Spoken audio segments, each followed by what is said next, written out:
What's up, peeps? Today I'm finally finishing the Bassett Desk Restoration that I started back during the $100 challenge.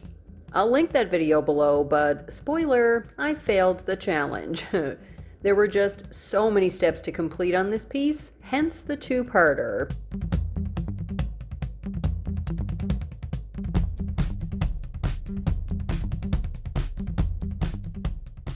But now that you're caught up, I can stop yammering and go get this thing done. One of the reasons I failed the challenge is I didn't realize we were able to look for less expensive options of the tools that we used. So to start, I would have definitely recommended this Quinn hand scraper, which is about $12 less than the Purdy that I used. I picked this up at Harbor Freight. It comes with 6 scraper attachments for 12 different profiles, and it was a perfect tool to get into all the nooks and crannies on these legs.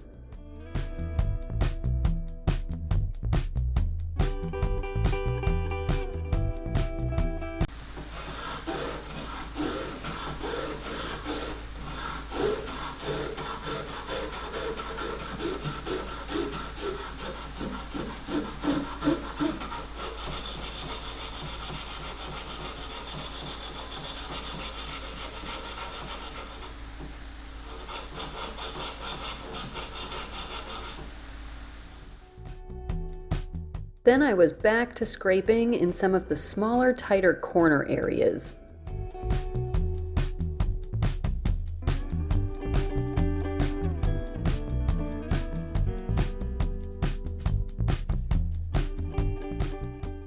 And then more tight space hand sanding.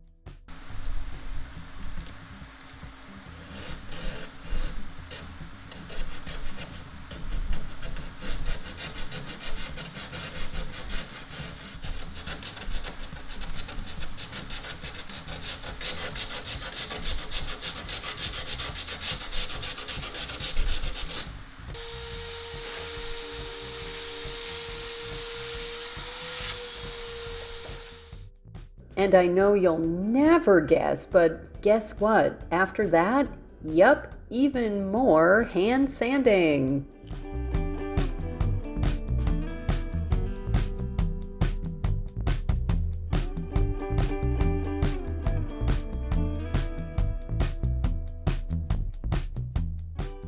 Once I completed that, luckily, I only had some more sanding to do. Yeah. At least that time, it was to finish it up, and I got to use my Black & Decker mouse sander. I used a 180 grit, and it did an awesome job on all of the edges.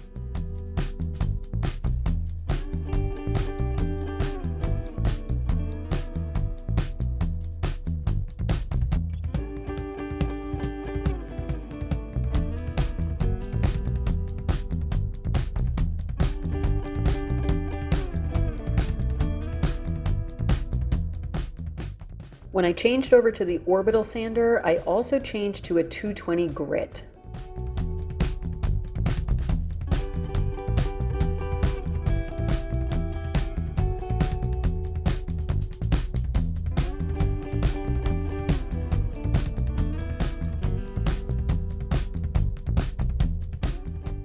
The top sanded super smooth in no time.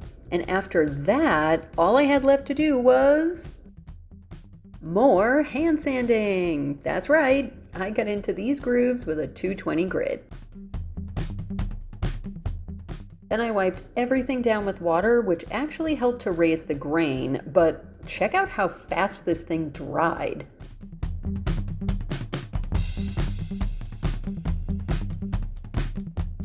To get a final buttery smooth finish, I used a superfine rad pad. Now, normally you wouldn't want it too smooth of a surface with stain, but I'm using Stain and Seal from Faux Effects on this piece, and that stain shouldn't be sanded because of the bonding properties. Also, that stain doesn't absorb into wood the way that traditional stain does, so before applying it, you want to make sure that your surface is as smooth as possible. I used the superfine grit across the entire desk, and I wiped everything down off camera.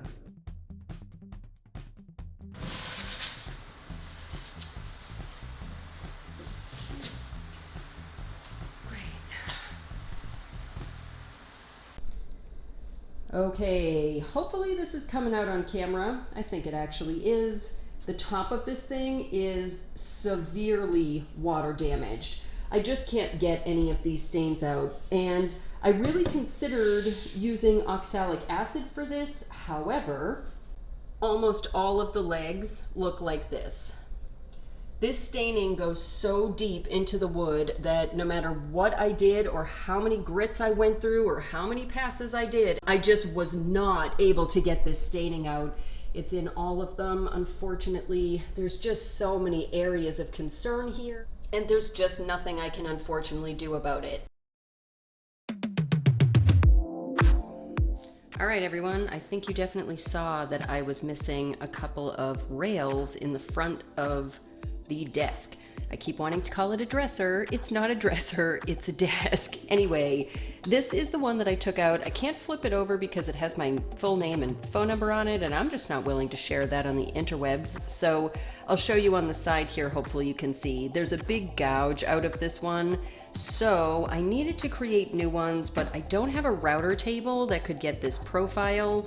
And I asked the guys over at Rockler if they could help me out, and Dean was able to cut these down for me. I believe he just used a dado blade on his table saw, which I also don't have, and told him I wasn't purchasing just for this project, so there's that. Someday, but today is not that day. Anyway, these are done and they do fit. I've tested them in the drawer part as well as in the back part of the desk where the slide actually sits. But now I need to cut these to length because, as you can see, they're clearly much too big. So I'm gonna get to that. I'm gonna do that all for you guys in high speed because it's actually over 100 degrees in my garage right now, but I know this is only gonna take me like a few minutes, so I need to turn the fan on and you won't be able to hear anything I do anyway, so let's get to this. First, I clamped them together, measured, and marked. Then I hand cut along the line, marked for the hole, and pre-drilled. Then I did it all a second time.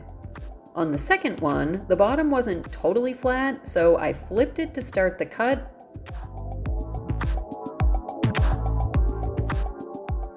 sanded it flat, and flipped it back over to finish.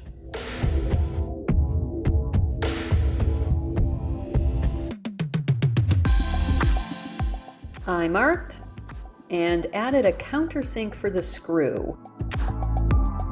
Then I installed the rail, drilling and clamping as needed so that I could get it securely attached. Then a final test with the drawer and success! The cavity for drawer 2 needed a little repair. So I'm using banded edge banding because 2 layers are the perfect thickness I need. I pulled out the old broken plastic and staples and ironed the banded into place. Let's do a test fit. It's about 600 degrees out here right now, so we're doing this fast.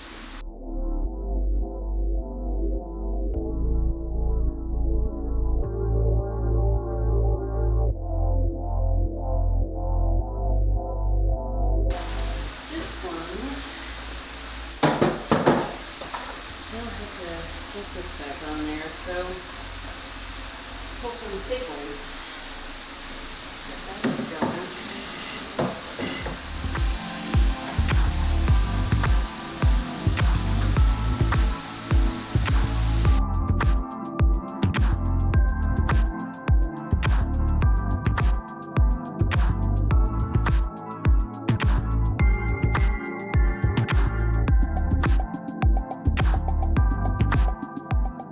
I clamped up the drawer guide to the back of the last drawer and I used some heavy-duty staples to attach it.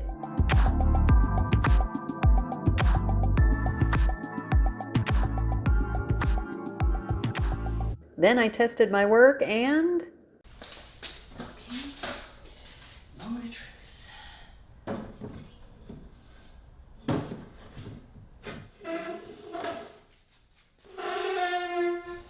Squeak. Oh yeah, we'll need some wax on there, but yes. Holiday. Celebrate, baby. She's done. She's not done. That's what it is.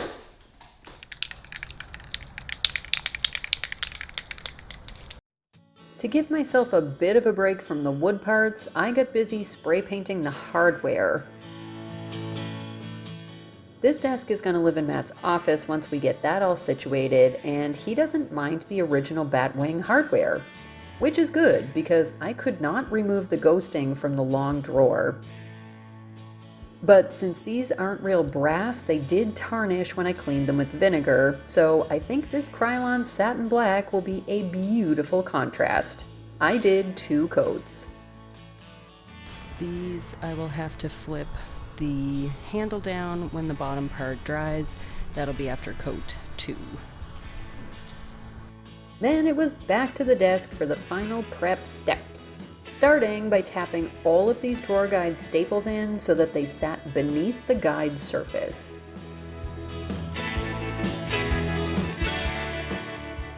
And my final prep step was to apply Howard feed-in wax to all of the wood pieces inside the drawer cavities.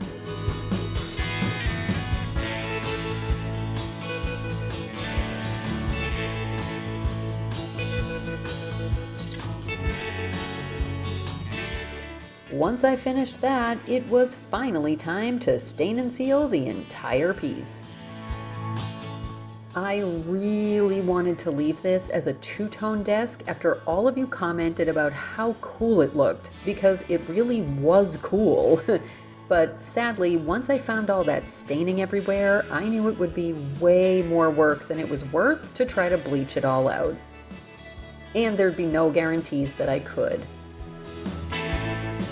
But as you can probably tell on the top, Stain and Seal is going to help camouflage all of that damage. Since I'm using it at full strength, I only need 1 coat. I used an angled putty to apply it to the legs, and even though I went full strength, I added the stain very sparingly so it didn't pool into any of the grooves. And while I attach this hardware, I just want to thank you for sticking with me to the end of this project. Matt is super stoked about his new desk, and I'm so happy to be done with this very dusty restoration.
Don't forget to subscribe if you're not already, and give the video a thumbs up if you enjoyed it.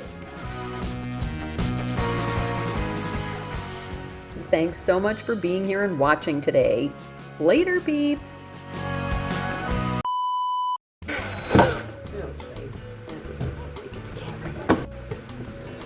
Probably sink right down in. Hey, it's not, but we're gonna pretend it will.